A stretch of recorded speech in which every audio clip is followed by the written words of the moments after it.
those materials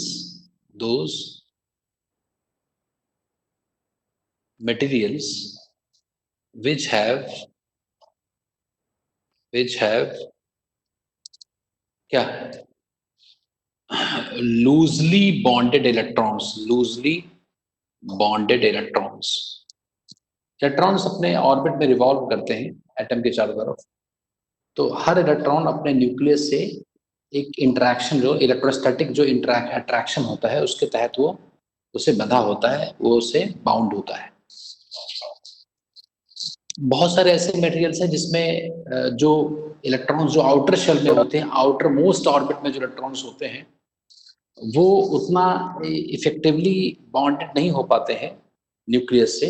इस कारण से उनको हम लूजली, मतलब बहुत कोई भी फोर्स लगा करके उनको हम हटा सकते हैं, अपने ऑर्बिट से रिमूव किया जा सकता है। So these electrons can be removed from their orbit very easily. क्या क्या तरीके हो सकते हैं इलेक्ट्रॉन को अपने ऑर्बिट से हटाने को?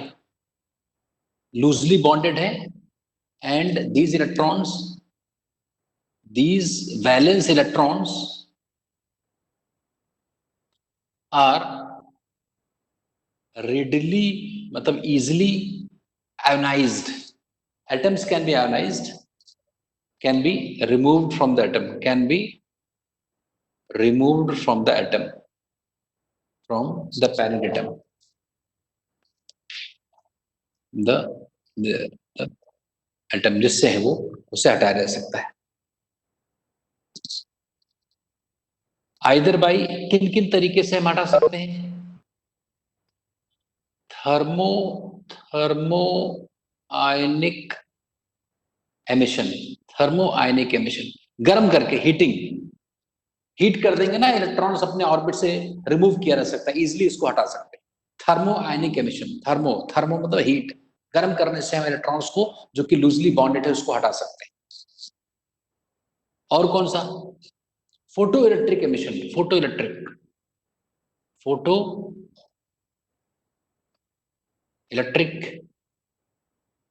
एमिशन। और क्या? ये फोटो इलेक्ट्रिक रेडिश लाइट को अगर इंसिडेंट कराया जाए तो ऐसे बहुत सारे मेटल्स हैं जिनके इलेक्ट्रॉन्स अपने ऑर्बिट को छोड़ करके जा सकते हैं। तो ऐसे बहुत सारे इलेक्ट्रॉन्स हैं जिनको हम बहुत सारे मेटल्स हैं जिनसे मतलब कनेक्टर्स हैं जिनके सरफेस से इलेक्ट्रॉन्स को हटा सकते हैं। और बताओ कोई तरीका?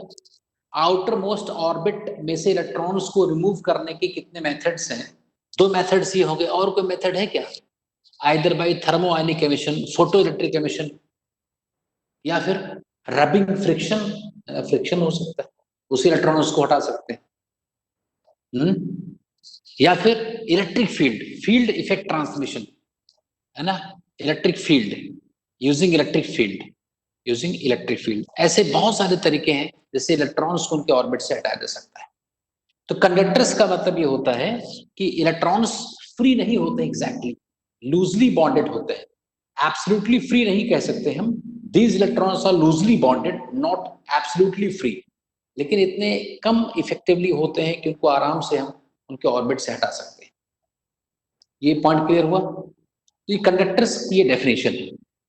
वैष्णवी, पॉइंट क्लियर है? ये डेफिनेशन क्या है कंडक्टर से? अगर कोई पूछेगा तो क्या बताओगे? those materials which have loosely bonded electrons, हाँ, ठीक है ना? अब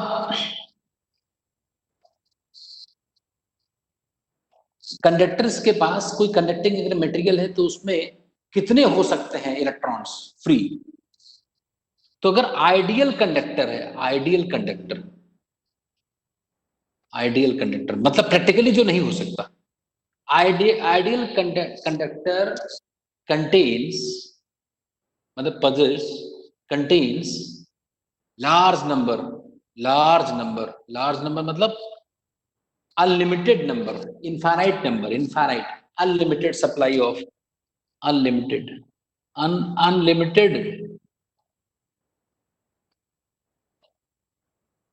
supply of free electrons, free मतलब loosely bonded, large number।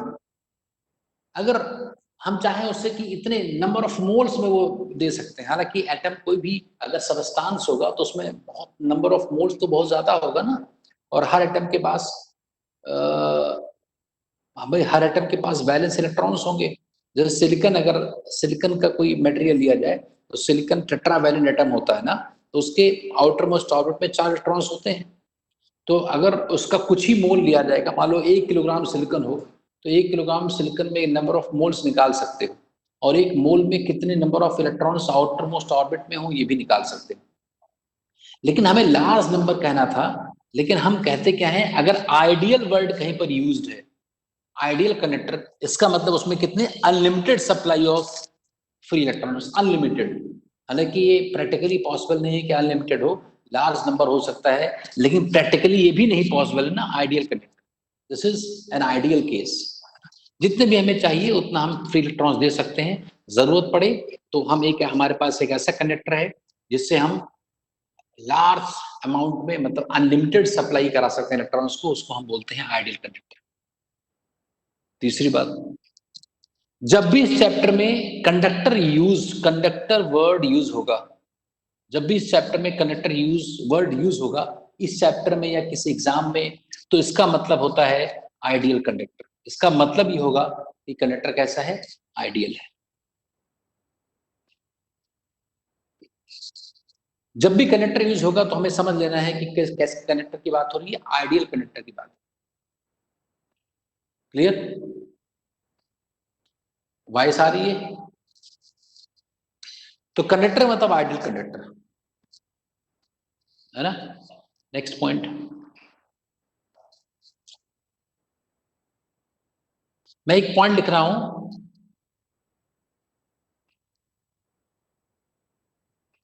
Charge can never remain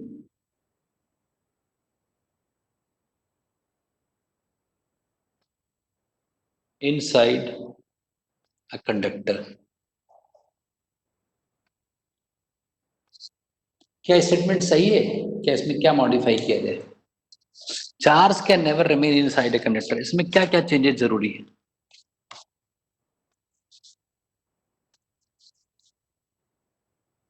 ये सब लिख लिया तो ऊपर लिखते हैं फिर से, लिख लिया सबने?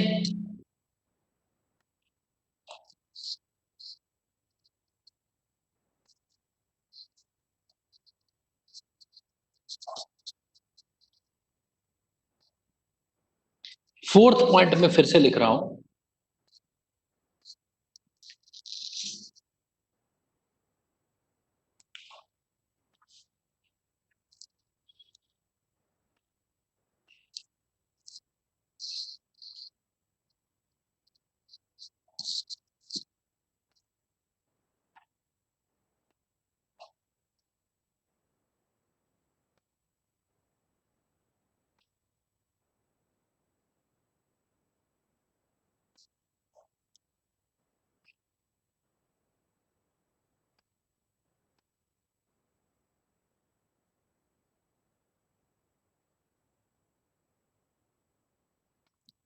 क्या लिखा हुआ है ये, समर क्या लिखा हुआ है? Charge can never remain inside the conductor. ये समझ पाए क्या क्या है, ये क्या चीज? इसके पहले 2 पॉइंट्स 3 पॉइंट समझ में आ गया था। कंडक्टर किसको कहते हैं समझ में आ गया? परफेक्ट कंडक्टर किसको कहते हैं समझ में आ गया? परफेक्ट कहते हैं, अनलिमिटेड सप्लाई हो पाए उसमें, है ना। वो आइडियल होता है। हाँ आइडियल है ना वो, हालांकि प्रैक्टिकली पॉसिबल नहीं जो आइडियल है।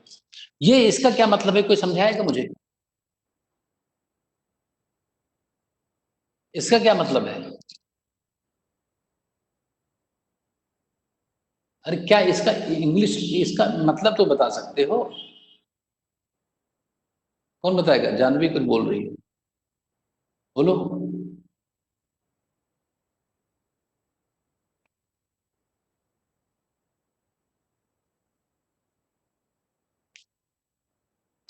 नहीं, जैसे मान लो कोई एक मटेरियल है तो उसके अंदर एटम होगा, एटम के अंदर न्यूक्लियस होता है, ये पता है तुम्हें? न्यूक्लियस के चारों तरफ, हर तरफ मतलब ऑर्बिट्स होते हैं, इलेक्ट्रॉन्स रिवॉल्व करते हैं, तो उसमें चार्ज तो है ना, जैसे ये चार्ज है, ये चार्ज है, ये चार्ज ही तो है, ये अरे नेट चार्ज कितना होता है एक एटम का? न्यूट्रल होता है ना नेट चार्ज तो। अरे चार्ज न्यूट्रल होता है ना, और बहुत सारे इलेक्ट्रॉन्स ऐसे हो।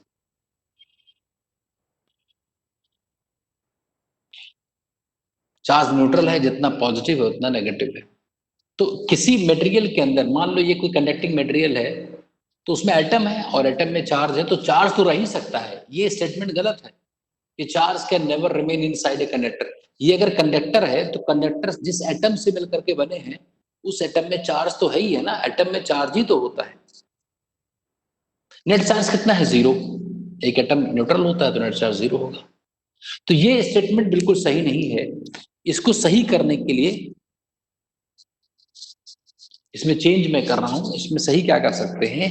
Access charge, excess, extra charge can never remain कहां? In the material of a conductor, in the material of a conductor, in the material inside material of a conductor। समझे क्या लिखा है? क्या लिखा है वैष्णवी? बहुत इंपॉर्टेंट है, यही पॉइंट समझना है। Excess charge can never remain in the material of a conductor.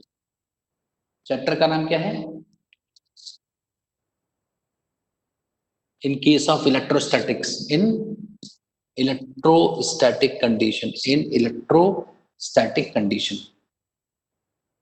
Electrostatic condition, electrostatic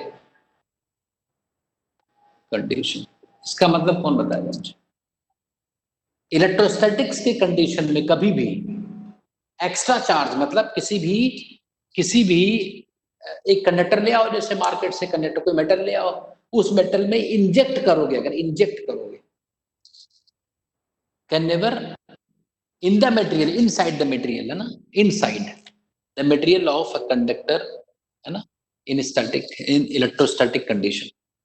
surface पर तो रह सकता है लेकिन वो अंदर नहीं रह पाएगा। अगर कोई मान लो जैसे क्ले होता ना, क्ले, इस क्ले के टाइप का कोई कंडक्टर ले आओ, क्ले के टाइप का, और सिरिंज होती है जो सिरिंज, उसमें उसमें चार्ज फिल कर लो, और वो चार्ज उस क्ले वाले कंडक्टर के अंदर इंजेक्ट करोगे ना, अंदर अगर चार्ज इंजेक्ट किया तो एक्सेस है ना, चार्ज जो एटम्स है उनके अलावा है, तो जो एक्सेस चार्ज होगा वो उसके अंदर नहीं रहेगा, इंजेक्ट करोगे बाहर आ जाएगा, आउटर सरफेस पर हमेशा आ जाएगा। नहीं समझे मैं क्या कह रहा हूं? एक्सेस चार्ज, बाहर से दिया गया charge, can never remain inside the material of a conductor. किसी भी कनेक्टिंग मटेरियल के अंदर अगर कोई पॉइंट है, मटेरियल के अंदर पॉइंट है, तो वहां पर क्या होगा? वहां पर एक्सेस चार्ज कभी रिटेन नहीं रहेगा, हमेशा सरफेस पर है। क्या मतलब है और कैसे है इसको समझते हैं। मान लो ये एक कंडक्टिंग मटेरियल है, ये एक कंडक्टर है। कंडक्टर है कि परफेक्ट कंडक्टर है? क्या है ये? अगर कंडक्टर वर्ड लिखा है इसका मतलब क्या समझोगे तुम? परफेक्ट कंडक्टर है ना, परफेक्ट कंडक्टर है, आइडियल है।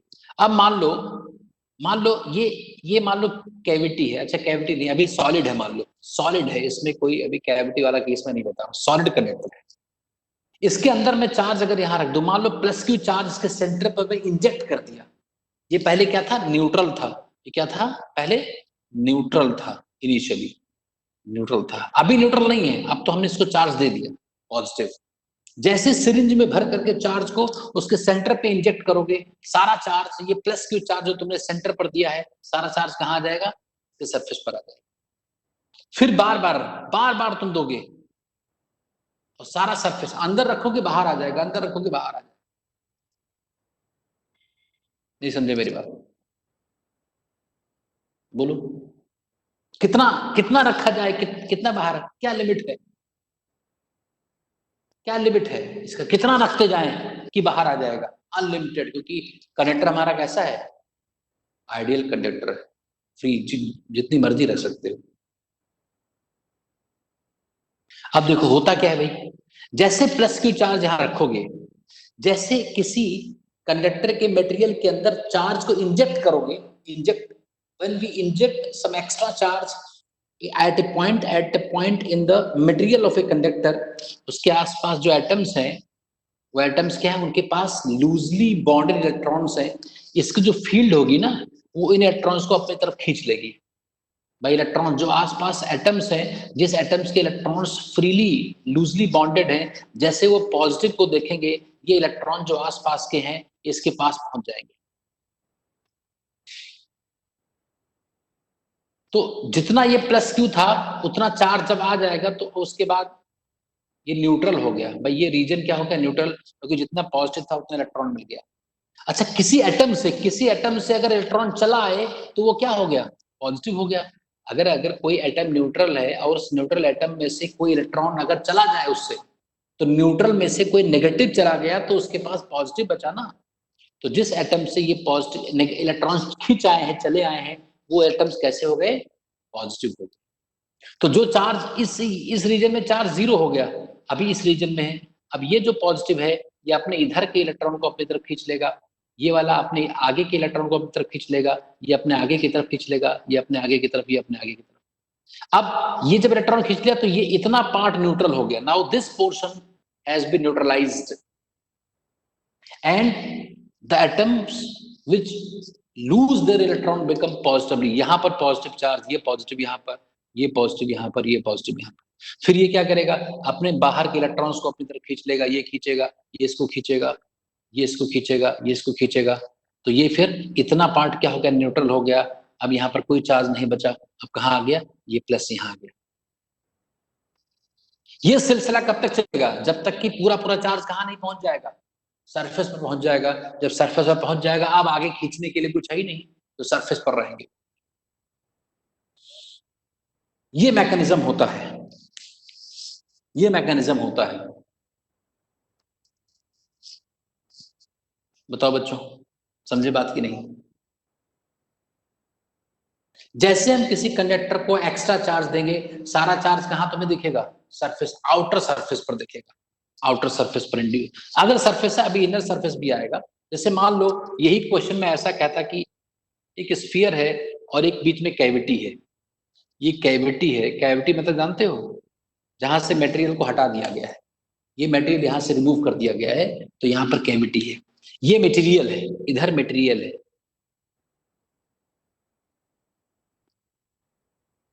यहां चार्ज अगर हम दे दें प्लस क्यू, तो ये चार्ज यहां रहेगा क्योंकि मटेरियल नहीं है ना।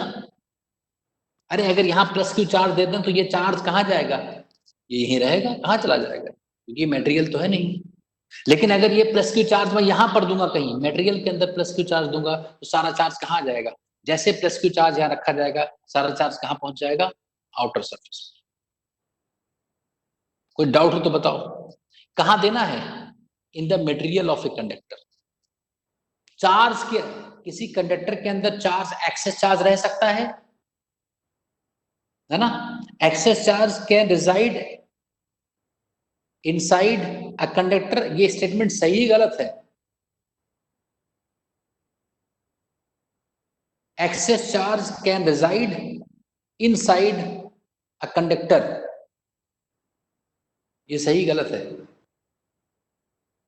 नो, जानवी करिए नो, मतलब समझा नहीं मैं।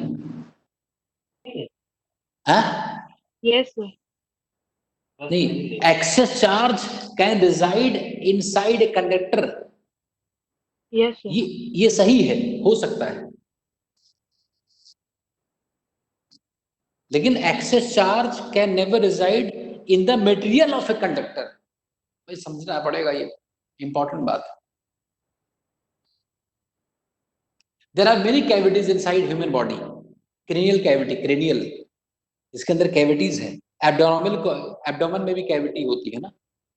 थोरेसिक या थोरेकिक क्या कैविटी कहते हैं, हार्ट के अंदर चैम्बर जहां होता है, वो कैविटीज होती कि नहीं होती। अरे तो कैविटी में चार्ज रह सकता है अगर यहां पर चार्ज रख दिया जाए किसी भी तरह। अब रखोगे कैसे, वो तुम्हारी परेशानी, हैंग कैसे करोगे। एक इंसुलेटिंग थ्रेड से कर दो, एक इंसुलेटिंग थ्रेड यहां से बांध दो और चार्ज यहां पर हैंग कर दो, ऐसे चार्ज यहां रुक जाएगा। लेकिन अगर यही चार्ज यहां रुकते तो ये सारा चार्ज कहां अपीयर हो जाता, आउटर सरफेस पर। कोई दिक्कत हो तो बताओ। There is a great author of electrodynamics, Griffith की बहुत अच्छी बुक आती है, तुम लोगों को नहीं पढ़ना है। एक बच्चे को मैं मना कर रहा था, उसने पढ़ लिया तो उसकी रैंक खराब हो गई, वैसे उसकी रैंक अच्छी आती क्योंकि उसमें नॉलेज है ना। अब उतनी ज्यादा नहीं पढ़ना है तो ग्रिफिथ कहते हैं कि excess charge can not remain at a point in the meat of a conductor, in the meat of a conductor, मास जहां पर, जहां मटेरियल है वहां नहीं रह सकता है ये। अच्छा, इसमें क्या होगा बच्चों, अगर मैं यहां रख दूं तो ये चार्ज यहां रहेगा, पॉजिटिव चार्ज। ये पॉजिटिव चार्ज यहां, वो इंड्यूस, ये जो चार्ज यहां पहुंचा है वो इंड्यूस होकर के पहुंचेगा भी, देखना। लेकिन इसमें एक काम और भी होगा।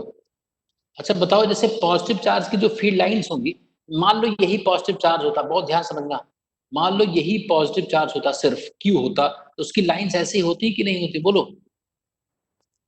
अरे किसी पॉजिटिव चार्ज की इलेक्ट्रिक फील्ड लाइंस ऐसे तो होती है। तो जैसे ये लाइंस यहां पर एंटर करेगी, इनके इस एटम, इस रीजन में जो एटम्स है जिनके फ्री इलेक्ट्रॉन्स हैं, उनके ऊपर फोर्स किधर लगेगा, यहां पर जो इलेक्ट्रॉन है उसके ऊपर फोर्स किधर लगेगा, रेडियली आउटवर्ड्स कि रेडियली इनवर्ड्स। इलेक्ट्रॉन के ऊपर फोर्स हमेशा इलेक्ट्रिक फील्ड के डायरेक्शन के अपोजिट लगता है।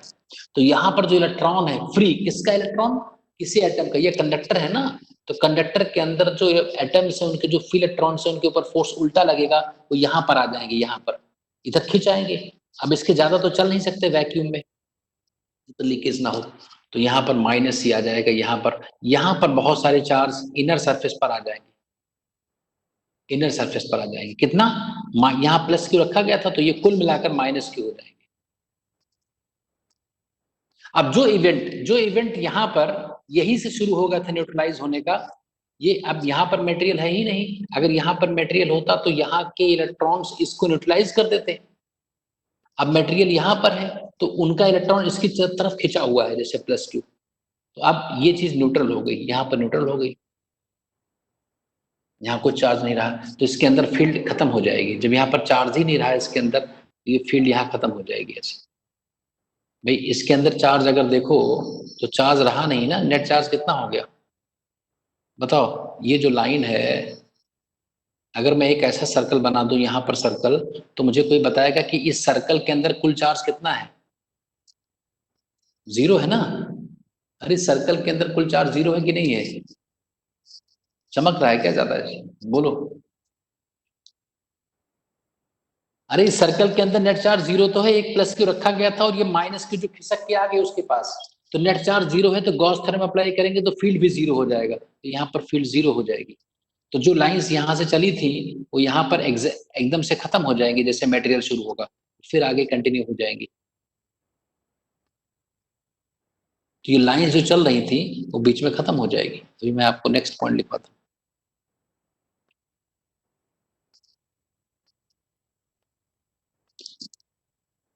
ये बात समझ में आई कि अगर हम किसी मटेरियल में चार्ज को रखेंगे तो वो सारा चार्ज उस जगह पर नहीं मिलेगा।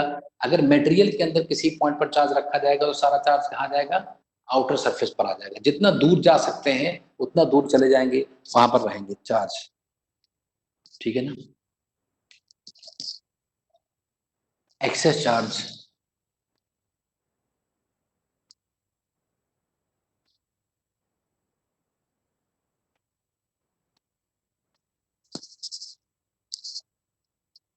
अगर ये रूम जो है, ये जो रूम है, अगर मान लो ये रूम कंडक्टिंग मटेरियल का बना होता, दीवार जो है वो कंडक्टर्स के मेटल की बनी होती, तो क्या ये मैं स्टेटमेंट जो कह रहा हूं वो सही होता।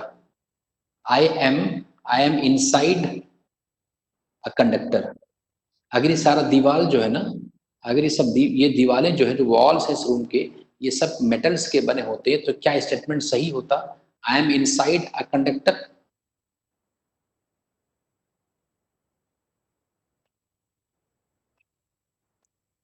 अरे ये तो ठीक होता, सही होगा ना, ये नहीं सही होगा। I am inside the material of a conductor, मैं दीवालों के अंदर नहीं हूं, दीवालों से बना हुआ जो शेप है ना उसके अंदर हूं। I am not inside the material of a conductor. अगर ये दीवाल मेटल्स की बनी हो तो हम लोग मटेरियल, हम दीवालों के अंदर नहीं है ना, हम दीवालों से बनी जो आकृति है उसके अंदर है। We are inside the shape bounded by the four walls and the ceiling and the roof and the floor, है ना, floor and the roof.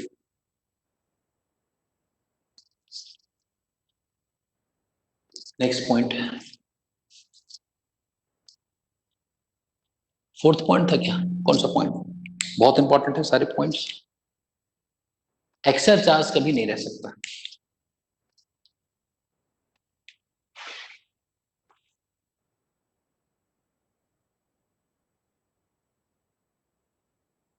Electric field is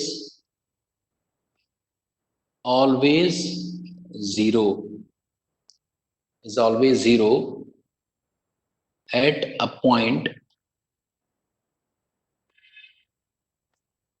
in the material of a conductor, in the material of conductor.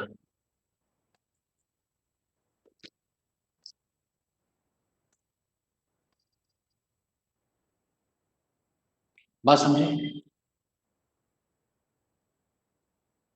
Summer, मेहर, बात समझ पाई कि नहीं? क्या क्या मैंने लिखा? मान लो ये कैविटी है, कैविटी जानते हो, किसी मटेरियल के अंदर कुछ खाली जगह रह जाए, जैसे तुम लोगों ने ग्लास का पेपर वेट देखा होगा, पेपर वेट आता है, उसके अंदर कुछ वैक्यूम सा रहता है, कई जगह खाली रहता है, ग्लास नहीं रहती है, एयर हो जाता है ना, वहां पर बबल्स बन जाते हैं, तो कैविटी बन गई वो। अरे समझे कि नहीं बात भाई? Yes, sir. मटेरियल ढाला जाए, इसको हम मोल्ड करें और मोल्ड करते समय कुछ जगह एयर ट्रैप हो जाए तो वहां पर मटेरियल नहीं आ पाएगा ना, तो कैविटी है। मेरा मतलब है कि E is always zero at a point in the material of a conductor. अगर मैं कह दूं कि यहां पर E जीरो होगा तो ये बात हमेशा सही है। इस कैविटी के अंदर ये पॉइंट, मान लो यहां पर एक पॉइंट है, ये पॉइंट कंडक्टर के अंदर है, यहां पर E हमेशा जीरो होगा, ये स्टेटमेंट सही है गलत है? ऊपर से मैच हो रहा है? अरे ऊपर से मैच हो रहा है कि नहीं हो रहा है बताओ? जो स्टेटमेंट है उसका ये फिगर है? वैष्णवी बताओ भाई, जानवी करे नहीं है, और कोई? No, sir. कहां पर? ये जहां मटेरियल है ना, हमने क्या, हमें क्या कहना है, कहां पर फील्ड जीरो होगी? हमेशा यहां पर हमेशा फील्ड In the जीरो होगी, material. हमेशा। अंदर फील्ड जीरो हो भी सकती है और नहीं भी हो सकती है, हम नहीं कह सकते, लेकिन ये मैं जरूर कह सकता हूं कि मटेरियल के अंदर हमेशा क्या होगी, फील्ड हमेशा जीरो होगी। वेरी इंपॉर्टेंट, नहीं समझे बात? कब? As long as the chapter is electrostatics, in electrostatic condition, in electrostatic conditions.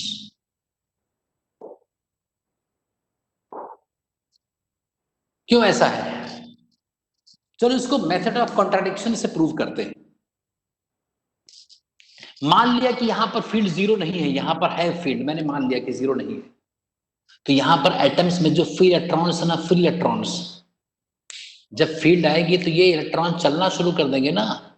अरे अगर कहीं फील्ड है तो इलेक्ट्रॉन्स के ऊपर जो फ्री है, ये मटेरियल के अंदर लूजली बॉन्डेड इलेक्ट्रॉन्स पाए जाते हैं, अगर यहाँ पर फील्ड है तो इलेक्ट्रॉन्स के ऊपर इस फील्ड का फोर्स लगेगा और इनका मूवमेंट शुरू हो जाएगा। They start moving inside the material of that conductor, and when something moves it is not static. Chapter का नाम क्या है? इलेक्ट्रोस्टैटिक। और अंदर क्या इलेक्ट्रॉन चलने लगा? It is not allowed in this chapter. Motion of charge particles is not allowed in this chapter. तो जब तक, as long as we are dealing the conditions of electrostatics, Electric field at a point in the material of a conductor can never be non-zero. It is always zero. यहां पर क्या है, cavity में कह भी सकता जीरो, हो भी सकता नहीं, यहां पर हमेशा जीरो होगा। क्या ये पॉइंट मैं क्लियर कर पाया? Yes, sir. और कोई बताओ, कोई डाउट हो तो बताओ।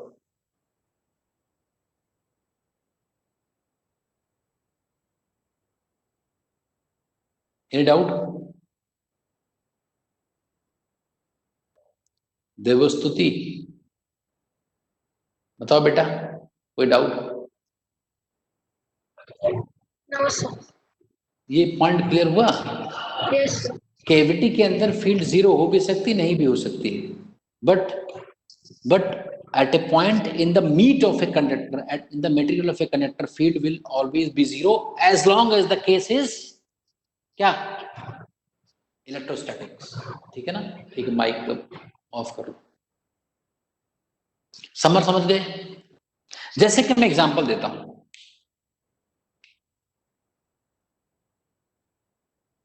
Suppose this is a conductor and this is a cavity. अभी मैंने एग्जांपल दिया था, this is a cavity and this is material. Now a charge is placed at the center. अगर यहां पर चार्ज रख दिया जाए तो इसकी फील्ड यहां शुरू होगी, यहां रहेगी, कैविटी के अंदर फील्ड है, यहां से लाइन जाएंगी, यहां पर फील्ड होगी, यहां पर फील्ड होगी। जैसे ही लाइन, जैसे मटेरियल में घुसेगी, खत्म हो जाएगी फील्ड, यहां पर नहीं दिखाना है। ये फिगर अपने आप में ये डेमोन्स्ट्रेट कर रहा है स्टेटमेंट जो मैंने लिखा है। देखो, जहां जैसे मटेरियल मिला फील्ड लाइंस गायब हो गई, तो जब फील्ड लाइंस नहीं होंगे तो इलेक्ट्रिक फील्ड जीरो। यहां पर क्या है, electric field is always zero because there is a material at this portion. इस पोर्शन में मटेरियल है, यहां पर फील्ड जीरो होगी, यहां पर फील्ड नॉन जीरो है।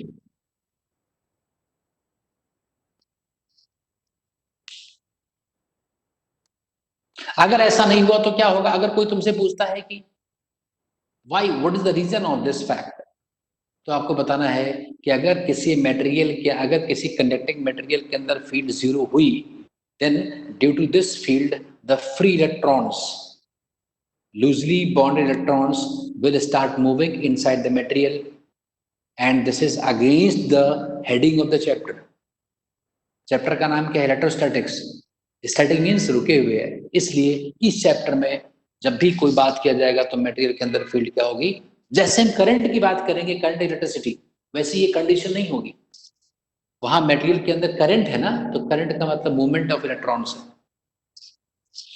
इलेक्ट्रोस्टैटिक्स में हो जाएगा।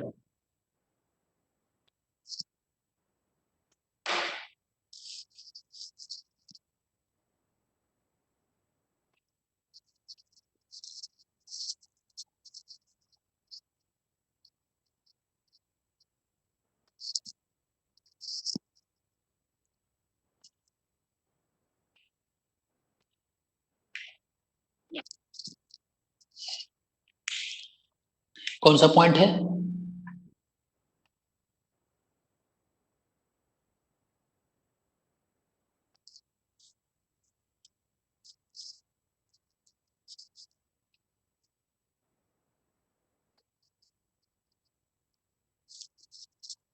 If the outer surface is uniform and isolated, if the outer surface of a conductor is uniform isolated, the charge appearing on the outer surface, the charge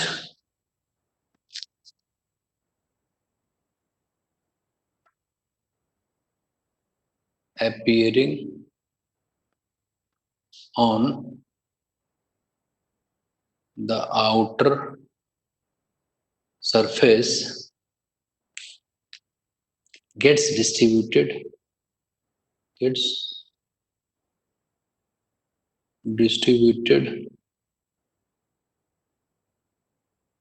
uniformly. मैंने बताया किसी conductor को charge दिया गया, charge कहाँ पहुंचेगा, access charge दिया गया, सारा चार्ज कहाँ पहुंचेगा, बाहर। अब बाहर रहे कैसे, उसका अरेंजमेंट क्या हो, बाहर तो पहुंच गया। जैसे वो बाहर पहुंचेगा और बाहर वाला सरफेस क्या हो, इवनली डिस्ट्रीब्यूटेड हो, यूनिफॉर्म हो, और उस स्फीयर के आसपास कोई दूसरा चार्ज स्फीयर ना रखा हो, तो जो चार्ज सरफेस पर पहुंचा है उसका डिस्ट्रीब्यूशन कैसा होगा, यूनिफॉर्म होगा। तो अगर कोई स्फीयर हो मान लो, और ये सॉलिड स्फीयर है, इसमें कोई कैविटी नहीं है, मान लो सॉलिड है, और यहाँ पर प्लस क्यू चार्ज दिया गया, ये सारा चार्ज कहाँ पहुंच जाएगा, आउटर सरफेस पर, और इसका डिस्ट्रीब्यूशन कैसा होगा, यूनिफॉर्म। स्फीयर बनाना है ठीक से ना, स्फीयर बना लेना। ये सारा चार्ज कहाँ पहुंच गया, अब यहाँ पर प्लस क्यू चार्ज तो अंदर मैंने दिया था, वो सारा कहाँ गया, सब मिला करके कितना होगा, प्लस क्यू, यूनिफॉर्म होगा।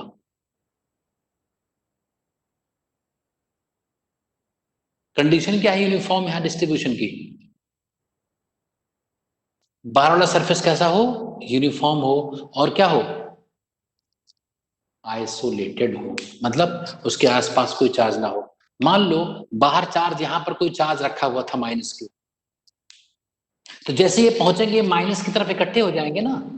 मान लो ये आइसोलेटेड नहीं होता, मान लो ये आइसोलेटेड नहीं होता, तो ऐसी कंडीशन में क्या होता, जैसे ये चार्ज यहाँ सरफेस पर पहुंचेगा बाहर, तो सारा चार्ज बाहर पहुंचेगा, तो बाहर है सब सारे पॉजिटिव पहुंचे, और आसपास एक नेगेटिव चार्ज दिखा, तो यहाँ पर डेंसिटी बढ़ जाएगी ना, इधर इसके पास, यहाँ पर इकट्ठे हो जाएंगे। लेकिन आइसोलेटेड है तो उसके आसपास कोई और चार्ज नहीं है, तो कोई कारण नहीं है, there is no reason to the distribution to be non uniform. भाई अगर सब कुछ बराबर है तो हर जगह बराबर चीजें रहेंगी, ये समझे बात। ये पॉइंट क्लियर हुआ सबको, मिहिर, समर, वैष्णवी। चार्ज का डिस्ट्रीब्यूशन कब होगा यूनिफॉर्म बाहर, चार्ज कहीं भी दो, ऐसा नहीं कि यहीं पर इंजेक्ट करना है, कहीं इंजेक्ट करोगे, यहाँ इंजेक्ट कर दो प्लस क्यू, बाहर यूनिफॉर्म ही रहेगा, यहाँ इंजेक्ट कर दो, यहाँ इंजेक्ट करो, कहीं भी इंजेक्ट कर दो, बाहर से पहुंचेगा तो डिस्ट्रीब्यूशन कैसा होगा, यूनिफॉर्म होगा। कंडीशन क्या है यूनिफॉर्म होने की, बाहर वाला सरफेस क्या हो, यूनिफॉर्म हो, और क्या हो, आइसोलेटेड, क्या हो, आइसोलेटेड, उसके आसपास कोई दूसरा चार्ज ना हो। लेकिन मान लो ऐसा ना हुआ, मान लो बाहर वाला चार्ज यूनिफॉर्म ना हुआ,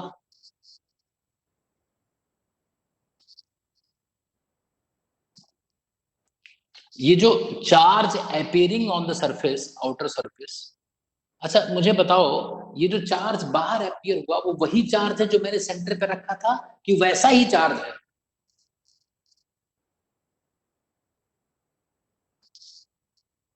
क्या वास्तव में वो वही चार्ज चलकर आया है, कि वो वहीं पर है और उसको इलेक्ट्रॉन आ गए हैं तो उसको न्यूट्रलाइज कर लिया है, फिर जो एटम से इलेक्ट्रॉन चले गए हैं वो पॉजिटिव चार्ज वहां बच गया, क्या वही है कि वैसा उस जैसा है कुछ, वही चार्ज नहीं है, वैसा चार्ज है, वैसा है, हाँ बिल्कुल सही। ये कई बार क्वेश्चन बन जाएगा, the same charge gets transported to the outer surface, this is wrong statement. जैसे अगर कहीं लिखा हो किसी भी एग्जाम में, अच्छा कोई एग्जाम हो उसमें पूछ दिया जाए कि if some extra charge, excess charge is given to a point inside the material of a conductor, then that extra charge gets itself transported to the outer surface, this is wrong statement। वो charge वही रहता है, उसको neutralise कर दिया जाता है, electron खिंच आते हैं, तो जिसके इलेक्ट्रॉन खिंच आए वो वैसा ही पॉजिटिव उतना दिखने लगा, ऐसे करके करके ऊपर पॉजिटिव हो गया, नहीं समझे, अरे बात समझे, बहुत इंपॉर्टेंट पॉइंट है भाई, वही चार्ज और वैसा ही चार्ज, इसमें डिफरेंस है। कोई डाउट किसी को, एनी डाउट। जैसे मैंने मान लो जानवी को 3,000 रुपए दिए, तो ये थोड़ा मैं कहूंगा कि मुझे वही रुपए चाहिए, अरे मैं कहूंगा 3,000 मेरा वापस कर दो भाई, ये थोड़े कंडीशन रहेगी कि मतलब वही वाले नोट को नंबर नोट कर लिया है उस नोट का और वही नंबर मुझे चाहिए, नहीं तो मैं नहीं मानूंगा, ऐसा नहीं है। वैसा ही इंड्यूस, तो जो अपेयरिंग होते हैं, charge appearing on the outer surface, इसको इंड्यूस्ड चार्ज कहते हैं। इंड्यूस्ड, इंड्यूस हुए हैं ना, ये ट्रांसपोर्टेड नहीं हुए, ऐसे चार्ज इकट्ठे आ गए, ऐसा हो गया। अब देखो भाई, next point, if the outer surface, if the outer surface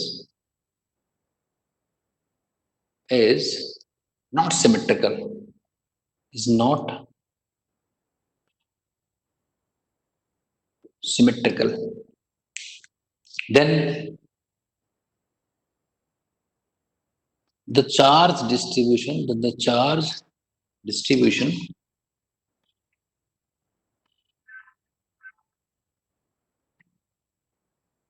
will be non-uniform, non-uniform.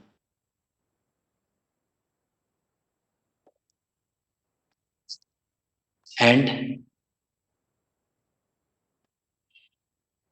the flatter region, the flatter region will have less charge density. Charge density क्या मतलब है, समझो क्या मतलब है इसका?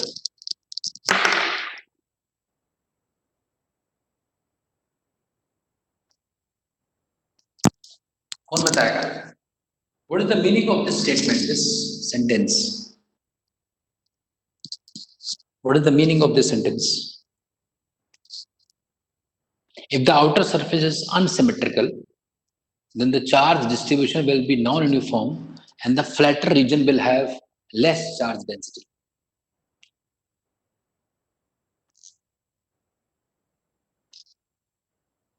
बताओ। सर पोल्स पे कम चार्ज रहेगा, चार्ज डेंसिटी है। नहीं, पोल्स नहीं, जो फ्लैट रीजन है, फ्लैट। सर इन सर्कल तो ऊपर साइड ही कम चार्ज रहेगा। फिर देखो, मैं समझाता हूँ क्या है। फ्लैटर रीजन, जैसे कोई नॉन अनसिमेट्रिकल कोई सरफेस है ना, तो उसमें कुछ चीजें क्या होंगी, अगर कोई अनसिमेट्रिकल है, देखो क्या होता है।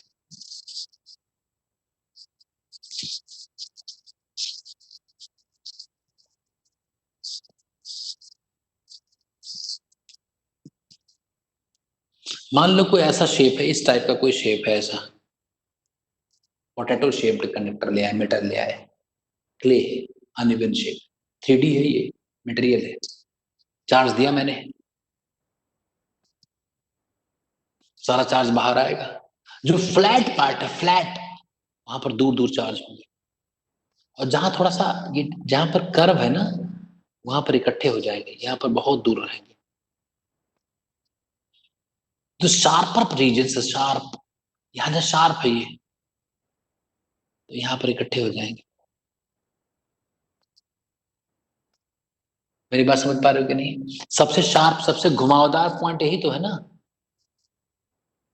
ये फ्लैट रीजन है, ये फ्लैट है, ये शार्प है, घुमा हुआ पार्ट है। तो जहां पर फ्लैट रीजन है, यहाँ पर डेंसिटी कम होगी। जैसे मान लो ये फ्लैट वाला पोजीशन है ए और ये शार्प वाला पोजीशन है बी, मेरा कहने का मतलब है कि सिग्मा ए कम होगा सिग्मा बी से। Sigma a surface charge density, यहाँ पर डेंसिटी कम होगी। यहाँ पर जहां इकट्ठा ऐसे घुमावदार कोई नुकीला पॉइंट है, जहां नुकीला पॉइंट देखते हैं ना, चार्ज वहीं इंड्यूस हो जाते हैं ज्यादा। यहाँ के ज्यादा एटम्स गए होंगे, यहाँ के ज्यादा एटम से इलेक्ट्रॉन ने अपना ट्रांसफर किया होगा।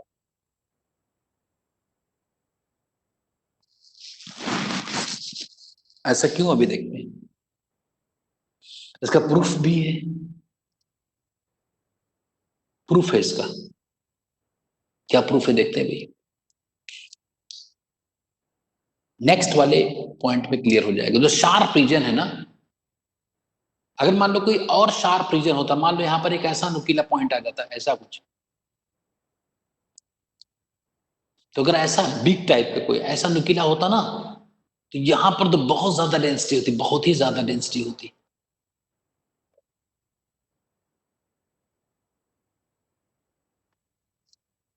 शार्पर बहुत ज्यादा डेंसिटी होगी, हाँ बहुत ज्यादा डेंसिटी होगी। क्यों ऐसा करते हैं, देखते हैं, अभी समझते हैं। ये आउटर चार्ज पर जितने चार्ज हैं ये है प्लस क्यू ही, ये वाला चार्ज वहां नहीं गया है, ऐसा ही चार्ज यहाँ पर इंड्यूस हो गया है, इंड्यूस चार्ज प्लस क्यू। क्यों ऐसा होता देखते हैं।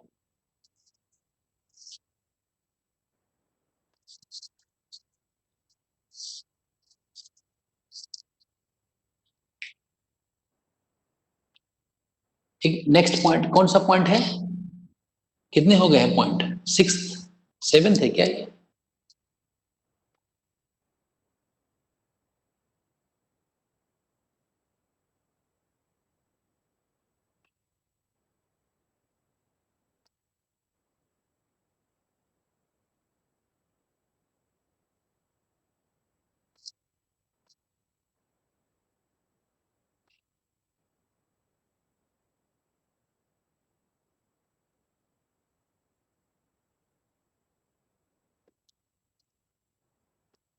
कंडक्टर का हर पॉइंट इक्विपोटेंशियल होता है, कंडक्टर के अंदर मटेरियल है ना, all points in the material of a conductor, in the material of in the material of a conductor on the surface or on the surface, चाहे मटेरियल के अंदर हो या सरफेस में टच कर रहा हो मटेरियल को, अगर ऐसा पॉइंट है सब एक ही पोटेंशियल होता है, पोटेंशियल इक्वल होता है। ऐसा क्यों होता है ये भी हम समझेंगे, हर चीज का रीजन है, लॉजिक है और प्रूफ है। तो इक्विपोटेंशियल मान लेते हैं कि इक्विपोटेंशियल है, इसका रीजन मैं समझा दूंगा। मान लो हमारे पास कोई इस टाइप का कुछ ऐसा एक सरफेस है, मान लो ऐसा कोई सरफेस में ज्यादा अनविन हो गया, ऐसा कोई सरफेस है मान लो, चार्ज अंदर दिया गया, पोटैटो है मान लो, ये पोटैटो शेप में मेटल है, मैं अंदर चार्ज मैंने इंजेक्ट किया, सारा चार्ज बाहर है, यहाँ दूर दूर रहेंगे, यहाँ पर नजदीक हो जाएंगे, यहाँ थोड़ा दूर, यहाँ पर नजदीक, यहाँ दूर, यहाँ थोड़ा नजदीक, यहाँ नजदीक।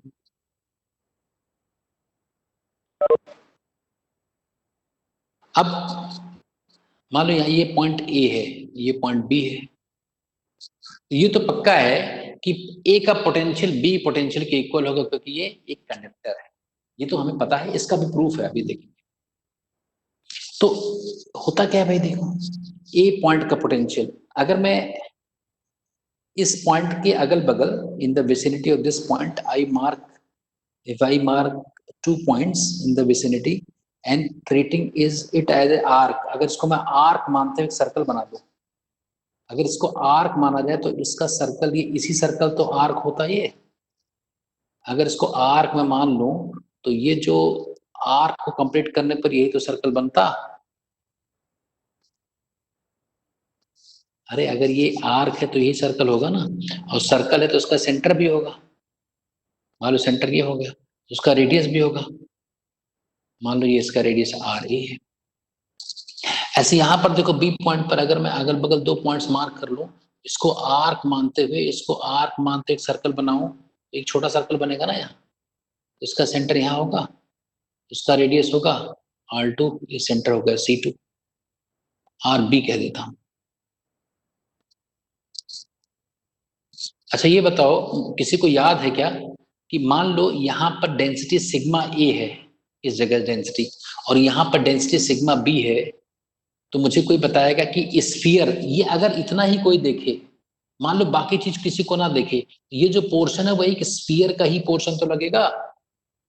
अरे बाकी सब हटा दिया जाए, ये एक पोटैटो है, ये कोई सर्कल लाइन नहीं है, ये सरफेस है, सरफेस में से कोई छोटा सा पार्ट अगर कट किया जाए तो ये स्फीयर का पार्ट दिखेगा ना यहाँ, तो स्फीयर के सरफेस पर पोटेंशियल का फॉर्मूला क्या होता है सिग्मा के टर्म्स में, बताओ कौन बताएगा? Sigma R by epsilon naught, मैं ही बता देता हूं। तो सिग्मा यहां पर कितना होगा, ए पॉइंट के सरफेस ऑफ पोटेंशियल कितना होगा, sigma A into R A बटे एप्सिलॉन नॉट, और बी पर कितना होगा, sigma B into R B by epsilon naught. तो यहां से क्या आ गया, sigma A R A is equal to sigma B into R B. R को बोलते हैं रेडियस ऑफ कर्वेचर, जहां पर ये आर है इसको बोलते हैं radius of curvature, radius of curvature. ये भी आर, ये भी क्या है, ये बी पॉइंट का रेडियस ऑफ कर्वेचर है, ए पॉइंट का रेडियस ऑफ कर्वेचर। अगर कोई सी पॉइंट होता तो यहां पर एक सिग्मा सी आर सी आ जाता। इसका मतलब हम कह सकते हैं किसी भी जगह पर, किसी भी मेटल के आउटर सरफेस पर किसी भी जगह पर जो सिग्मा होगा और वहां पर जो रेडियस ऑफ कर्वेचर होगा उसका मल्टीप्लिकेशन कांस्टेंट आ गया। इसका मतलब sigma inversely proportional to R आ गया। मतलब जिस जगह पर रेडियस ऑफ कर्वेचर कम होगा, मतलब जो शार्प होगा, ज्यादा घुमावदार पॉइंट होगा, ज्यादा घुमावदार, बहुत शार्पली कोई चीज घूम रही होगी, तो वहां पर आर कम होगा, जहां पर आर कम होगा वहां पर सिग्मा ज्यादा। और जो फ्लैट पॉइंट होंगे, फ्लैट रीजन्स होंगे, जो फ्लैट रीजन्स होंगे, जैसे ऐसे कोई पॉइंट है तो यहाँ पर आर तेजी से घूम रहा है तो रेडियस ऑफ कर्वेचर कम है। कोई फ्लैट पॉइंट है उसका आर ज्यादा है, तो जहां पर आर ज्यादा होगा वहां पर सिग्मा कम होगा। ये इसका प्रूफ है जो मैंने पिछले वाले पॉइंट में लिखवाया था कि जो फ्लैटर रीजन्स होते हैं वहां पर सिग्मा जो डेंसिटी होती है वो कम होती है, और जो शार्पर रीजन होते हैं वहां पर डेंसिटी ज्यादा होती है। उसका ये प्रूफ है। इसमें कोई प्रॉब्लम हो, कोई डाउट हो तो बताओ मुझे।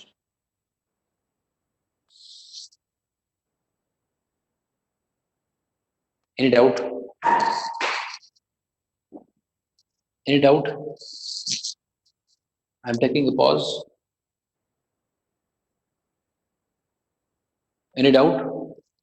बहुत इंपॉर्टेंट पॉइंट है, समझ लो।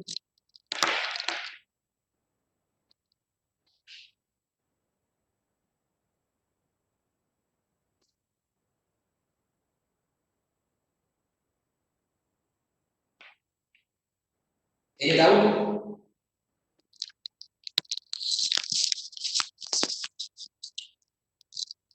बात समझे?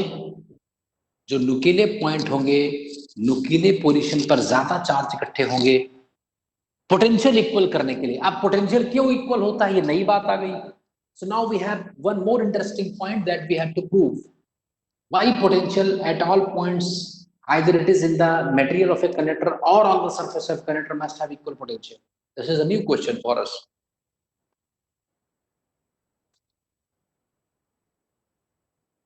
Huh?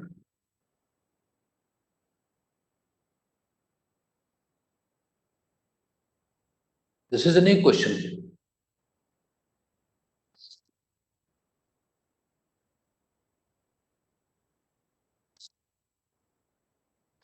लेकिन टाइम हो गया है ना, तो यहीं तक के 7 पॉइंट्स अभी तक मैंने डिस्कस किया है। Another we have 7 or 8 points we have to discuss, and then we will go through some important questions and discussion. तब ये क्लियर होगा इसमें। अभी पॉइंट ये, this is very important logic ना, ये बहुत इंपॉर्टेंट है। बहुत बच्चे इसमें गलती करते हैं एंड बहुत सारे कॉम्पिटिशन्स में कनेक्टर्स के ऊपर ही क्वेश्चंस आते हैं, और कनेक्टर पढ़ लेंगे तो कैपेसिटर पढ़ लेंगे हम लोग, क्योंकि कनेक्टर को ही हम कैपेसिटर में कन्वर्ट कर देंगे बाद में। इन सारे पॉइंट्स में कोई डाउट हो तो बताओ, otherwise I have next class of 10th। Any doubt? अरे बोलो भाई। जानवी, जानवी बता रही सर। वैष्णवी, वैष्णवी, मिहिर, समर,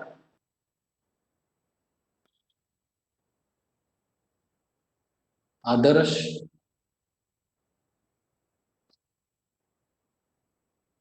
देवस्तुति, बताओ बेटा क्या डाउट है इसमें?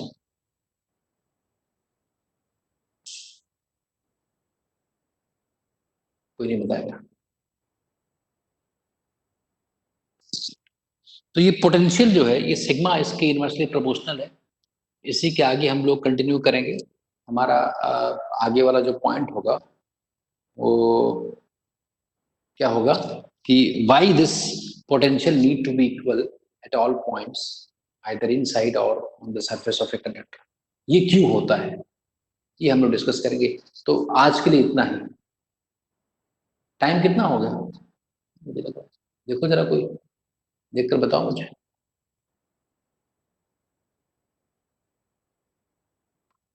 ठीक है, तो आज के लिए इतना ही।